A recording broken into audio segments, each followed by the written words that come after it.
Hi, my name is Nate Vickers. And I'm Lucas Lawson. We're here today to introduce you to an issue that has been gaining more and more attention in recent years concerning the compensation and treatment of NCAA Division I athletes.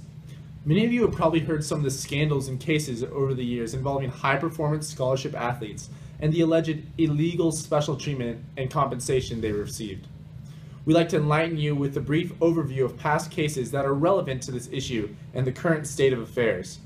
If you were to look up the current rules of amateurism for NCAA Division I athletes, they would not allow contracts with professional teams, salary for participating in athletics, prize money, playing with professionals, tryouts for pros, receiving benefits from agents or prospective agents, and signing contracts with those agents. College athletes everywhere have been tempted to accept special compensation apart from their athletic agreement with the university and the NCAA. Some of these issues can be seen in the case with former University of Southern California running back Reggie Bush in 2010, who during his college career accepted over $290,000 worth of gifts. Now, under current NCAA guidelines, accepting gifts such as this is against the rules and can eliminate one's amateur athlete status. The USC football program also lost scholarships and past championship claims. A similar case to the Reggie Bush USC scandal involved 5 Ohio State football players who allegedly sold some of their championship rings and other athletic paraphernalia for financial compensation and discounts at local businesses. These athletes were reprimanded by the NCAA, punished the Buckeyes program by banning them from bowl games. These two cases clearly show that college athletes everywhere are attempting to receive additional pay and compensation for their efforts, which has sparked a debate about whether college athletes should receive pay. This issue was brought to the national spotlight in 2013 when a group of Northwestern football players appealed to the National Labor Relations Board to receive permission to unionize as employees as NCAA athletes. A big argument for unionization was that the Northwestern football program reportedly brought in $235 million between 2003 and 2012.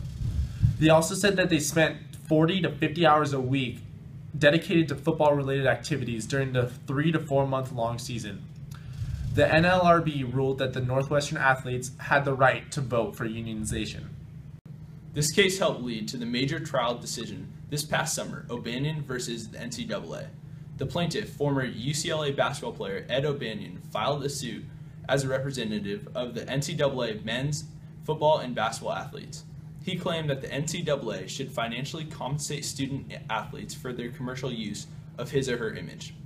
The NCAA states that this action would violate the amateurism of student athletes. In August 2014, the court ruled in favor of O'Banion, stating that the rules and bylaws of the NCAA were unreasonable. The outcome of this ruling was that schools should be allowed to offer athletes full cost of living as well as full cost of attendance expenses, which even includes travel to and from student athletes' hometowns, in addition to the original full scholarships they already were receiving. It was also ruled that colleges can place as much as $5,000 per year of eligibility into a savings account for the athletes for post-graduation use. While these cases, such as the one from Northwestern and O'Banion, are making strides in the direction of paying college athletes, there are still many arguments and debates for additional payment of college athletes, and it is currently one of the leading issues for the NCAA today. We'd now like to welcome you to listen to our presentation, which will highlight the main arguments from both sides of this very relevant issue.